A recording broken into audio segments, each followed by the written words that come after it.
नमस्कार दोस्तों, मैं हूं हिमालय सिंह और आप देख रहे हैं भोजपुरी पब्लिक न्यूज़। जी हाँ, आप लोगों ने खेसारी भैया का गाना बंगलिनिया तो सुना ही होगा। बहुत तहलका मचा रहा है यूट्यूब पर और भोजपुरिया दर्शकों के बीच ये बहुत ही क्रेज बना हुआ है।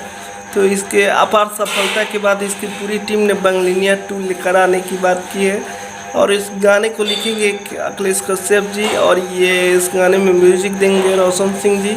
लेकिन इस गाने को गाएंगे शिल्पी राज और खेसारी भैया और इसके वीडियो गाने में नजर आएंगी अक्षरा सिंह और खेसारी भैया की जोड़ी देखने को मिलेगी।